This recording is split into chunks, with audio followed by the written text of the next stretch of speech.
Hey y'all, it's Nomadic Shaman here. Thank you for visiting my page. Today's video is going to be a gang stalking update, y'all. My last gang stalking update was October 2nd, and for those who are new to my page or relatively new, and you're probably wondering why I do this, my intention and my goal is to empower, to educate, and to inform those who are going through gang stalking, and then those who want to be an ally to those who are going through gang stalking as far as how to better support them or the best way to support them. Okay, so this is why I do what I do, and also being voluntold by my ancestors, y'all. Okay. bring, bring mainly to bring awareness, okay? Because the more light that's shown on what's being done in the dark, the less that it will happen. Okay, that's my hope. Okay. So with that, or before I get down to the meat and potato of it all, let me backtrack a little bit and do concerning the last video that I did. You know, we need to find the mutants. And how I jokingly, but I was so serious, y'all, as far as chosen ones being mutants, right? But so in that, what I'm going to share is, as it relates to gang stalking, some people may wonder, well, why does one go through gang stalking? And I've explained this in previous videos, but just a quick recap. From a more heightened perspective, more enlightened perspective, it's for soul growth. It's for soul growth acceleration as far as when it comes to remembrance and also awakening your gifts. Okay. Simply put. Now, if you want to get into the nuance of things, it's because you're still in a karmic cycle that you need to wrap up. You're still in a karmic theme that has so many lessons, micro lessons within the whole gang stalking experience you have yet to learn, or you've learned that you have yet to master. It can be a myriad of those. You could also be an ancient soul and you have reincarnated multiple times over and you want this game of life to be more interesting. Throw in gang stalking, okay? So that's just a few. But some may wonder, okay, well, why can one have such an extreme experience versus somebody else, on this whole spectrum of gang stalking? Or why does one's experience seems more invasive than the others? Now, if I get to a much more 3D or 4D perspective, it's because we're on the market, y'all. We're on the market. We are on the auction block and we are being sold. What's being sold? Our light, our energy, our frequency, and our vibration. Those who have spiritual or psychic gifts, there may be somebody that has beaucoup d'argent that knows your potential and wants your destiny, wants all that is coming to you. Okay, and they do that through infiltration of your Akashic records. Okay, but anyways, they want what is destined for you to come to them. And so they do that by slowing things down, hoping that you'll self-sabotage along your journey to your awakened potential, okay, or unrealized, untapped potential, full potential in self. So in doing that, okay, then you're on the auction block, you're being sold, you're being traded on the market, somebody didn't sold you, and you are being bidded on. Like I said before, it can vary anywhere from your destiny to your spiritual gifts, your spiritual abilities, especially if it may be rare or unsurmountable as far as in power. And then I also mentioned your light, your frequency, and your vibration and your energy.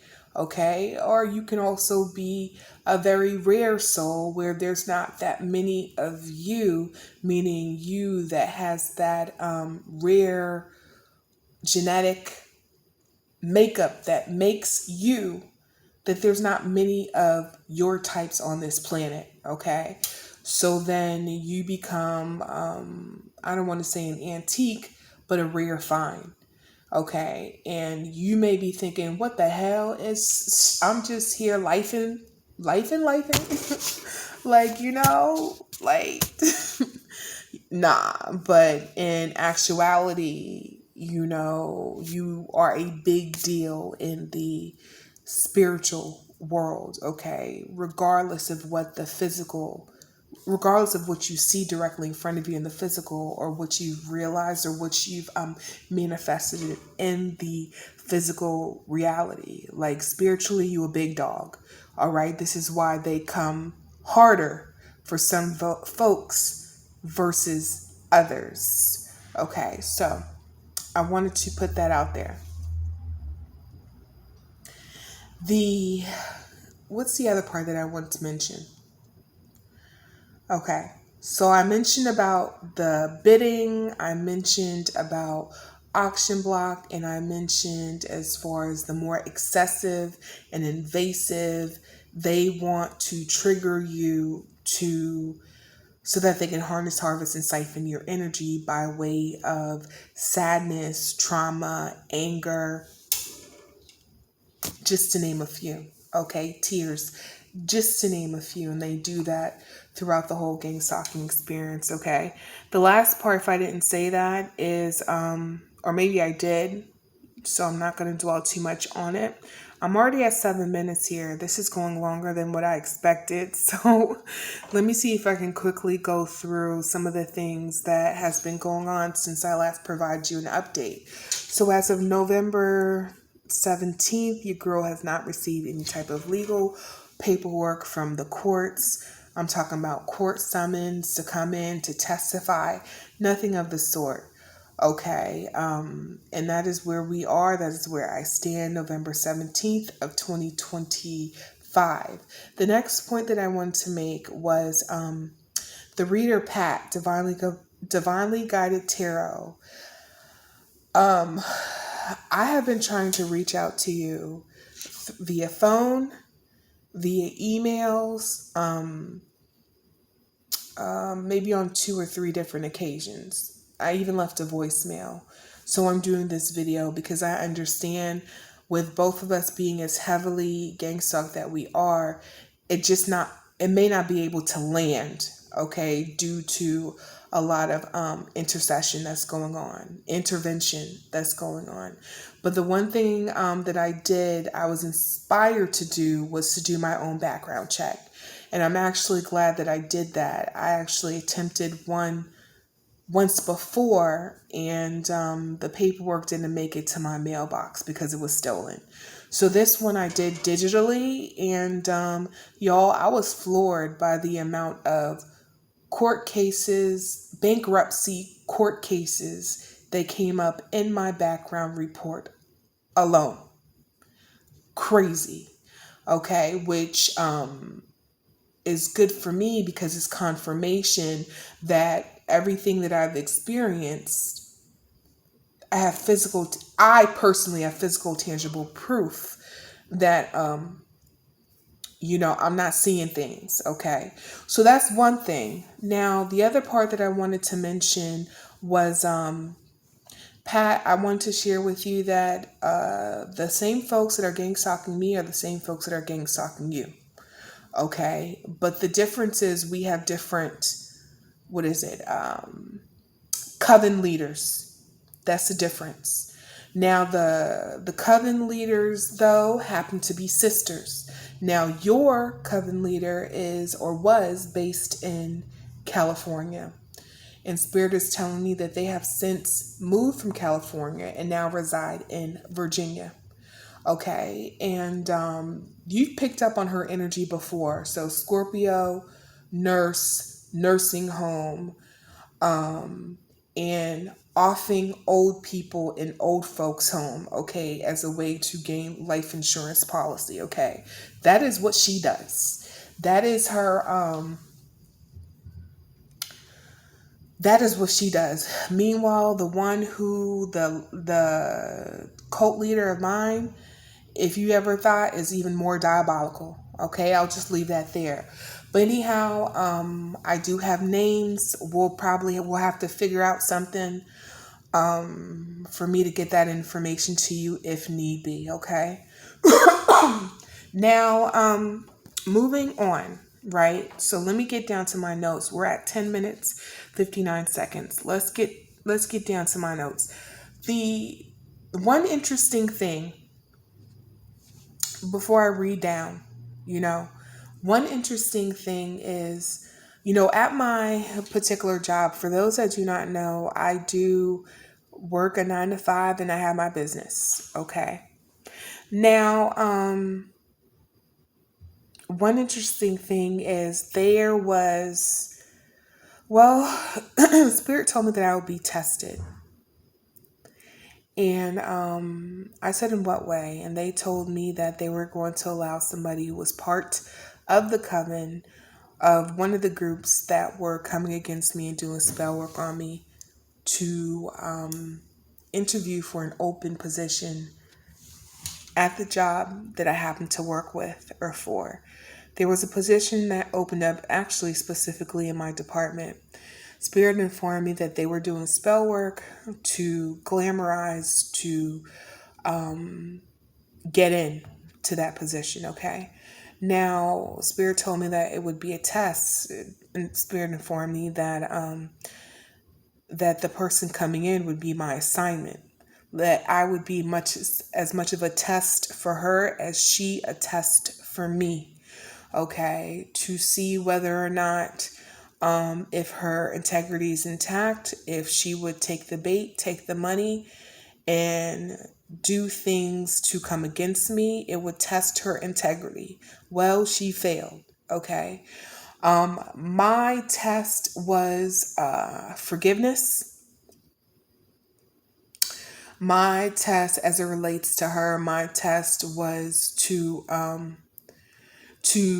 see this and honor it as a lesson, and accepting it as a lesson and being able to move on and not steep in it, not steep in my emotions, not steep in the bitterness, not steep in the unforgiveness, and not trying to be quick to get back, okay. And so, I'm gonna tell you all, that was definitely a test for me. Okay. But anyhow, that was a test. Now, one thing that Spirit had informed me was this person told me that this person was cherry picked, right? How she went ahead and did glamour magic to get the role. When she got into the role, she still continued to do glamour magic. But as it relates to me, she was there to obtain information, obtain intel, and to report it back to one of the project managers, okay, as it relates to the Gangstalking campaign concerning me. She took bribes, rewards, and money for this, okay? So even though a lot of what she did was spell work and give information, the fact that she took bribes, rewards, and money for this means that she is every part of this RICO crime, that the master manipulator is behind it, the originator, okay, the handler. She is as much responsible, okay? Now, what she had also did was, what is it? Dream invasion, Okay, so she did a lot of dream invasion, and she did a lot of sex magic and rituals. Okay, Spirit went ahead and showed me specifically what she would do and called out her name. Any type I would feel, any type of spell work that was coming against me would let me know her level of involvement and would show me what she was doing. Okay, now what else would I was going to say to that? So there's that. One thing that if she happens to come across this video, because she's equally as invested in my videos as the person who pays her, the person who returned your wallet was not the Secret Service, but was actually an FBI agent. And you are under watch because who you are affiliated with and connected to. Okay, there you go. A Merry Christmas. Consider it an early Christmas present. Okay, so there you go. Moving on. Um, moving on because there's just so much stuff. We're at 16 minutes. Okay, so moving on. In light of the events, one of the more recent things that happened, despite the warnings, they don't care about that apparently. Despite the fact that I'm also being heavily watched. So, if I'm being heavily watched, you are being heavily watched too. Okay, that just goes without saying. Now, one of the things that I thought was interesting was just like, okay, these people want to be brave in the sense where November 5th, okay, so it's November 5th, November 12th, and November 13th. These are 3 different attempts, 3 different days where my apartment was broken into, okay? Where I definitely know one day somebody from maintenance definitely opened up and went into my apartment. Okay, I didn't really tap into the other 2 days. I'll probably do that at a later date, but I definitely know one of those days it was one of the individuals who happened to work for the organization, part of maintenance. It gets really interesting when even the maintenance, he's a maintenance supervisor at my apartment complex currently. The interesting thing is the person that he reports to is just as much into the fuckery, foolery, and fakery that he's in. Okay, and he happens to be the property manager. So that just gives you some insight of what it is that I'm experiencing. And for those who may, ask, well, why are you still there? That's a very good question. One is, it's one, outside of the lease, it's 2, everywhere I go, I'm being followed. Okay, everywhere I go. I've spoken about that, but anyhow, it's no exaggeration. I'm in a different location and they've been following me since I got here. Okay. What else? I think I'm going to end it here. Okay. And then I'm going to start another video. All right. It's going to be a part 2 and I'm just going to streamline and go down my notes. All right. So with that, I'll see you on the other side, y'all. Peace.